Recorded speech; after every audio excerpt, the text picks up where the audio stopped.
Shalom, shalom, mis amados hermanos. Que el Eterno haga descender la shalom sobre ustedes y que tengan un magnífico día y una unión con el Hakadosh extraordinaria. Bueno, estamos en Perek 13, Pasuk 13 de Geuló, y dice así: habiendo zarpado de Pafos, Shaul y sus compañeros fueron a Perge de Panfilia, pero Johanán, apartándose de ellos, regresó a Jerusalén. Ellos, pasando de Perge, llegaron a Antioquía de Pisidia, y entrando en la sinagoga el día del Shabbat, se sentaron. Y después de la lectura de la ley y de los profetas, los oficiales de la sinagoga mandaron a decirles: varones hermanos, si tenéis alguna palabra de exhortación para el pueblo, hablad.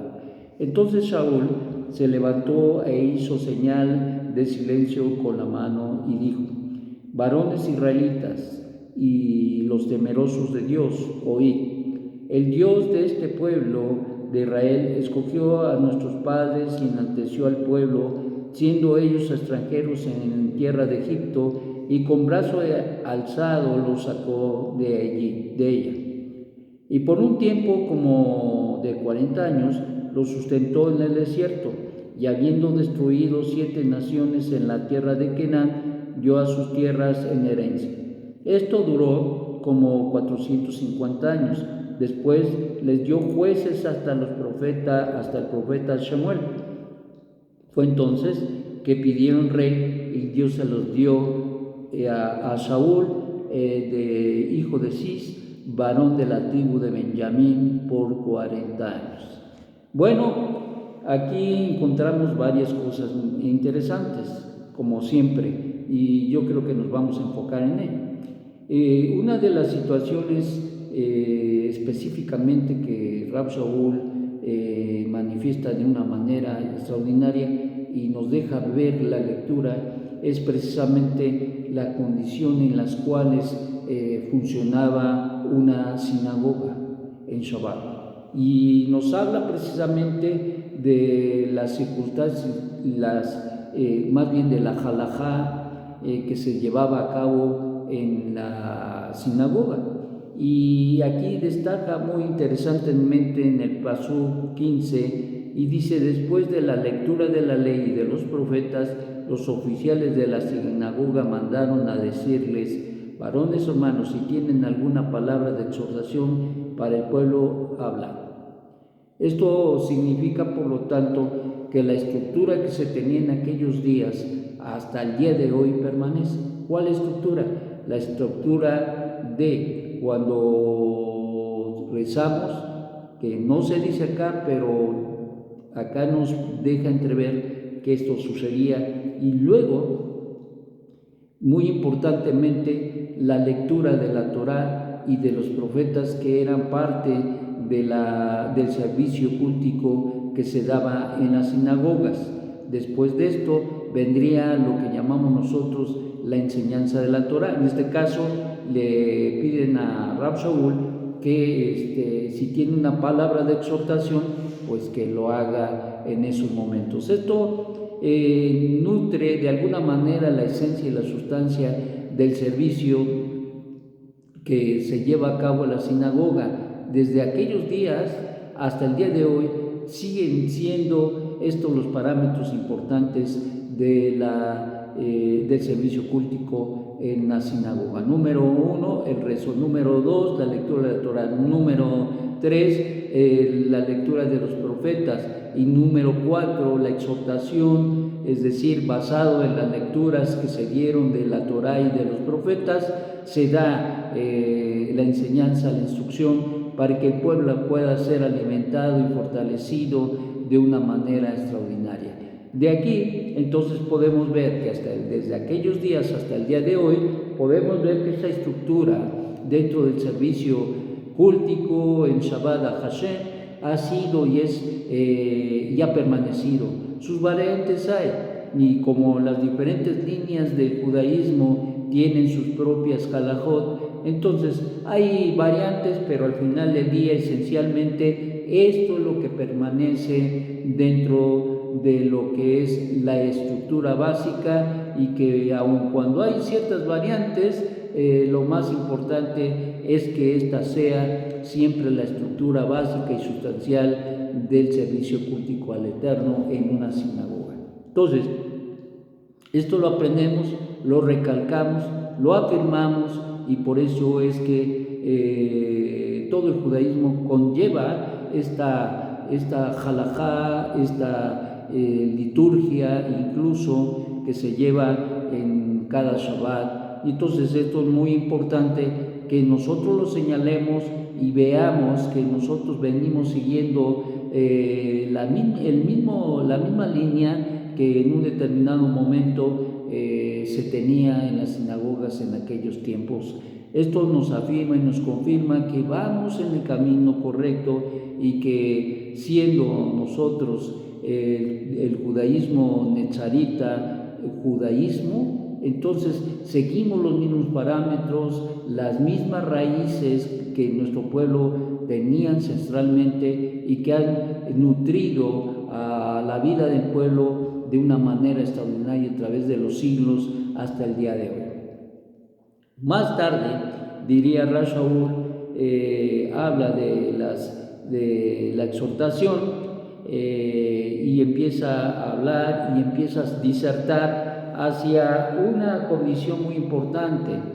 Va tomando y resumiendo algunos puntos, como es que Israel es un pueblo escogido y fue escogido a través de los padres, que fue enaltecido el pueblo siendo ellos extranjeros en la tierra de Egipto, y también se resalta aquí la cuestión de la salida de Egipto. Esto posiblemente tiene que ver intuimos que nos está hablando de que se estuvo leyendo acá el libro de Shemot, y no lo dice, pero por los temas que está tocando, ciertamente esos son temas de Shemot. Entonces, esta es la situación y se está enfocando Rav Shaul en la lectura a lo que será la alusión, lo que será la enseñanza, la instrucción de la Torá. Y dice, y por un tiempo como 40 años se sustentó en el desierto, y habiendo destruido 7 naciones en la tierra de Canaán, dio sus tierras en herencia. Esto duró como 450 años. Después le dio jueces hasta el profeta Shemuel, y fue entonces que pidieron rey, y Dios se lo dio a Shaul, hijo de Cis, varón de la tribu de Benjamín, por 40 años. Quitando les levantó por rey a David, de quien dio también testimonio diciendo: he hallado a David, hijo de Isaí, varón conforme en mi corazón, y quien hará todo lo que yo quiero.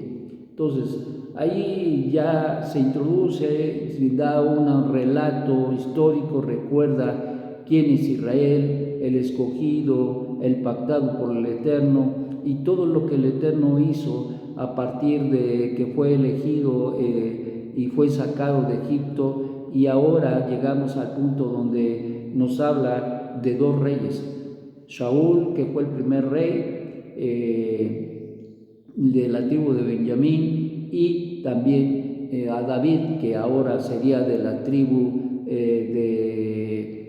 de Judá, que es la tribu de la realeza, la tribu que debería reinar, y consecuentemente pues el Eterno, quien es bendito, enfatiza este hecho que David sería una persona muy especial para el servicio suyo, dado que él era una persona con un corazón para mí, dice el Eterno, quien hará todo lo que yo quiero. Es decir, hay en la vida de David un llamado muy especial, y nos hace mirar que en el caso de David, todo lo que llevó a cabo tenía un propósito de servir a Hashem. Es decir, ustedes saben que David fue un hombre de guerra, fue un hombre de buscar la libertad del pueblo de Israel y de quitar a los enemigos de Israel de en medio, porque pues Israel tenía en esos momentos, incluso recuerden que están en la tierra de Canaán y consecuentemente había todavía muchos grupos allí que no se estaban siendo dominados, sino que todavía, aún cuando Israel estaba sentado ya en la tierra de Canaán, la tierra de la promesa, aún así todavía pululaban los enemigos de Israel y en ocasiones pues hasta sucumbían, moría mucha gente por causa de ellos y pues no podían estar en paz con todo esto y no se había concretado hasta cierto punto lo que el Eterno le había dado al pueblo Israel, y mucho de esto tiene que ver cuando las cosas no se hacen como el Eterno quiere. Hay promesas extraordinarias de parte del Eterno, pero en ocasiones cuando el pueblo no entiende la voluntad del Eterno y vive o hace cosa contraria a la voluntad del Eterno, eso de alguna manera lo exime, o más bien de alguna manera lo aliena, es decir, lo separa de las bendiciones y de las promesas que el Eterno nos ha dado. Esto es importante que nosotros lo enfaticemos porque tenemos las promesas, tenemos las bendiciones, ciertamente, pero no es alzando las manos, como siempre digo, sino es viviendo los mandamientos, guardando la Torá, haciendo de la Torá parte de nuestro corazón, de nuestra mente, de nuestro diario vivir. Y es una gran lucha, porque tenemos, por un lado, el mundo que asedia, que seduce, y por el otro lado lo mismo hace el Yetzer Hará. Entonces tenemos una gran lucha, tanto en las cuestiones de la vivencia diaria como también las cuestiones interiores de nuestra alma, porque el Yetzer Hará está operando a todo lo que da y busca de alguna manera desplazarnos del camino, desplazarnos para no poder lograr tener las bendiciones que el Eterno nos ha dado, y en muchas ocasiones, desgraciadamente, se pierde esa bendición porque no se vive correctamente con pureza y con santidad. Recordemos que esos son los parámetros de vida que el Eterno nos ha llamado a realizar, y desgraciadamente la religión engaña, porque dice levanta la mano y ahí te va, no te va nada. Eso solamente es una cuestión emocional, no te va nada, la vida del hombre sigue igual y a veces hasta empeora. ¿Por qué? Porque no obedece, porque no se sujeta a la voluntad del Eterno, o más bien el hombre decide, porque ni es el mundo ni es el Yetzer Hará los que deciden por nosotros, y cuando nosotros decidimos mal, entonces se pierde esa bendición, se pierde la provisión o el bienestar o la shalom que conlleva precisamente una relación importantísima con nuestro Dios. Por lo tanto, pues tenemos que mirar y ver que todos tenemos un masal, y ese masal se debe cumplir, pero no es nada más cumplir por cumplir, sino, y no es solamente cumplir. Es fácil decir cumplir, pero una cosa es cumplir y otra cosa es vivir sin cumplir. Es decir, es fácil decir que voy a cumplir, pero otra cosa muy diferente es verdaderamente hacerlo.